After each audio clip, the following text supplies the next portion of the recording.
अक्सर हम सुनते हैं भगवान बुद्ध, पर यह प्रश्न मन में गहराता है कि यदि स्वयं गौतम बुद्ध ने ईश्वर या भगवान के अस्तित्व को नकारा था, तो फिर उन्हें यह भगवान की पदवी क्यों दी गई? क्या भगवान कोई ऐसी अलौकिक शक्ति है जो आसमान से उतरती है, या ये केवल एक उपाधि है जिसे कोई भी इंसान अपने गहन ज्ञान, करुणा और साधना से हासिल कर सकता है? बुद्ध का संदेश बार बार यही स्पष्ट करता रहा कि कोई सृष्टि रचने वाला या ऐसा भगवान नहीं है जो आकर आपके दुखों को जादू से मिटा दे।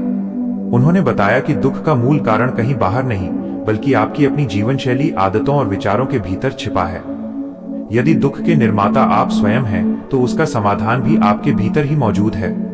बुद्ध का सीधा उद्घोष था, आपका उद्धार किसी देव या देवी की कृपा से नहीं, बल्कि आपके अपने सजग और सही कर्मों से होगा।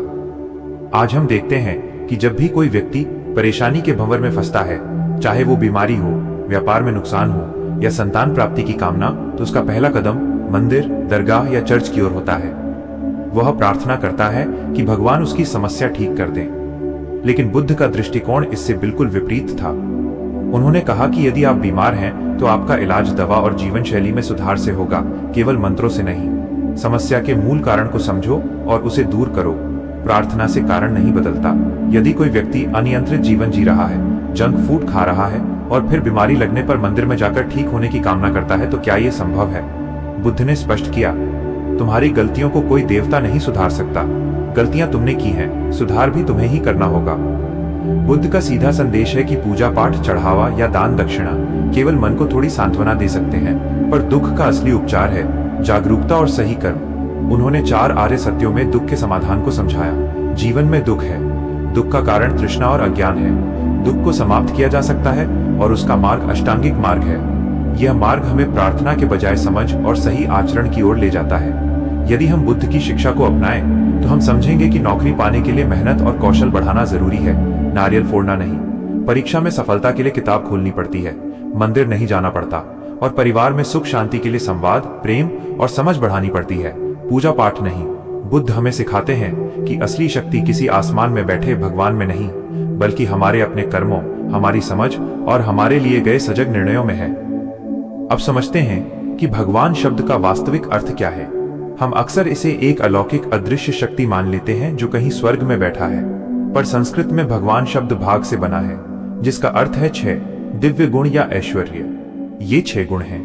1 ज्ञान, सत्य और असत्य में भेद करने की क्षमता। 2 शक्ति, वीर्य, अपनी इच्छाओं, क्रोध और इंद्रियों पर नियंत्रण। 3 यश, आदर्श, ऐसा आदर्श जीवन जीना जिससे लोग प्रेरित हों।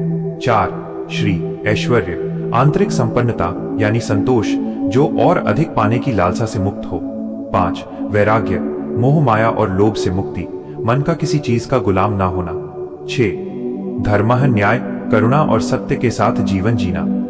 जरा सोचिए, इन 6 गुणों में कहीं भी चमत्कार दिखाना या आसमान से उतरना शामिल नहीं है। इसका मतलब है कि भगवान कोई परलोक का प्राणी, कोई मूर्ति या कोई ऐसा अस्तित्व नहीं है जिसे खुश करने के लिए पूजा करनी पड़े।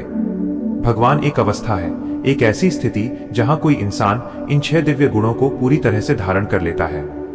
जब हम किसी डॉक्टर को देखते हैं जो निस्वार्थ भाव से गरीबों का इलाज करता है, या किसी शिक्षक को देखते हैं जो केवल किताबें नहीं बल्कि इंसानियत और करुणा सिखाता है, तो हम उन्हें अनायास ही भगवान का दर्जा दे देते हैं। ऐसा इसलिए होता है क्योंकि उनमें करुणा, धर्म और ज्ञान के गुण झलकने लगते हैं। आज भी जो इंसान समाज के लिए निस्वार्थ सेवा करता है, जो युवा नशे की जगह शिक्षा फैलाता है, लोग कहते हैं ये हमारे लिए भगवान है। इससे स्पष्ट है कि भगवान कोई आसमान से उतरने वाला देवता नहीं है। भगवान वो है जो इंसान होकर भी इंसानियत से ऊपर उठ जाए। और यही कारण है कि गौतम बुद्ध को भगवान कहा गया। जब उन्होंने ये 6 दिव्य गुण धारण किए, ज्ञान पाया, इच्छाओं पर नियंत्रण किया और करुणा तथा धर्म से जीवन जिया, तो लोगों ने कहा ये भगवान है। भगवान कोई व्यक्ति नहीं, बल्कि जागरूकता की वह अवस्था है जहां अज्ञान मिट जाता है और करुणा, शांति तथा सत्य की स्थापना हो जाती है। तो क्या हर इंसान भगवान बन सकता है? बिल्कुल बन सकता है। जब इंसान अपने भीतर के अहंकार, अज्ञान, लालच, क्रोध और मोह को मिटा देता है, तब उसके भीतर प्रकाश फैलता है। यही जागरण की अवस्था है और यही भगवान बनना है। यदि कोई व्यक्ति अन्याय का जवाब बदले से न देकर क्षमा से देता है, तो उसी पल वह इंसानियत से ऊपर उठकर भगवत्ता के मार्ग पर चल देता है। कठिन परिस्थितियों में भी सच बोलना, ईमानदारी से जीना, यह सब दिव्यता के मार्ग हैं। बुद्ध का जीवन इसका सबसे बड़ा प्रमाण है। उन्होंने राजमहल का सुख त्यागा, वर्षों तक साधना की, ज्ञान पाया और उस ज्ञान को करुणा के साथ राजा से लेकर भिखारी तक सबको बांटा। उनकी करुणा और शिक्षा इतनी गहरी थी कि लोगों ने कहा, ऐसा इंसान सामान्य नहीं हो सकता, ये तो भगवान है। सबसे महत्वपूर्ण बात यही है कि हम सबके भीतर वही बीज है, ज्ञान का, करुणा का, जागरूकता का। मंदिर और मूर्तियां हमें याद दिलाते हैं कि ये अवस्था संभव है, लेकिन असली मंदिर हमारे भीतर है। यदि हम अपने भीतर के अंधकार को मिटा दें और सत्य का मार्ग चुनें, तो हम भी बुद्ध की तरह जाग सकते हैं। तभी हमारे भीतर का साधारण इंसान असाधारण भगवान बन सकता है।